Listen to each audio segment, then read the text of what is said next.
പത്തനംതിട്ട കൂടലിൽ 13 വയസ്സുകാരന് പിതാവിന്റെ ക്രൂരമർദ്ദനം.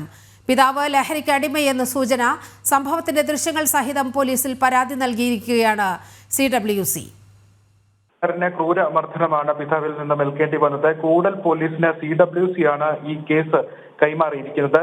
CWCക്ക് ഈ ദൃശ്യങ്ങൾ സഹിതമാണ് പരാതി ലഭിക്കുന്നത്. അതിന്റെ അടിസ്ഥാനത്തിൽ വിശദമായ അന്വേഷണം നടത്താൻ കൂടൽ പോലീസ് ഈ ദൃശ്യങ്ങൾ സഹിതം CWC കൂടൽ പോലീസിന് പരാതി കൈമാറി. ഇതിന്റെ അടിസ്ഥാനത്തിലുള്ള പ്രാഥമിക അന്വേഷണം പോലീസ് നടത്തുന്നതേയുള്ളൂ. പ്രാഥമിക അന്വേഷണ ശേഷം കേസെടുത്ത് ഈ പ്രതിക്കെതിരെ കൂടുതൽ നടപടികളിലേക്ക് പോലീസ് കടക്കുമെന്നാണ് നിലവിൽ അറിയാൻ കഴിഞ്ഞിരിക്കുന്നത്.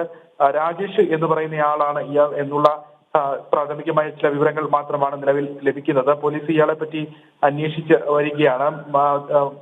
ലഹരിക്ക് ഇയാൾ അടിമയാണ് എന്നുള്ള വിവരവും ഉണ്ട്. ഈ ബെൽറ്റ് ഉപയോഗിച്ചുകൊണ്ടാണ് കുട്ടിക്ക് ക്രൂരമായി മർദ്ദനം ഏറ്റിരിക്കുന്നത്. ഈ മർദ്ദനത്തിന്റെ ദൃശ്യങ്ങൾ സഹിതം കുട്ടിയുടെ ബന്ധുക്കളാണ് CWCയെ സമീപിക്കുന്നത്. പിന്നീട് CWC വിശദമായ അന്വേഷണത്തിന് വേണ്ടി പരാതി കൂടൽ പോലീസിന് കൈമാറുകയുമാണ്.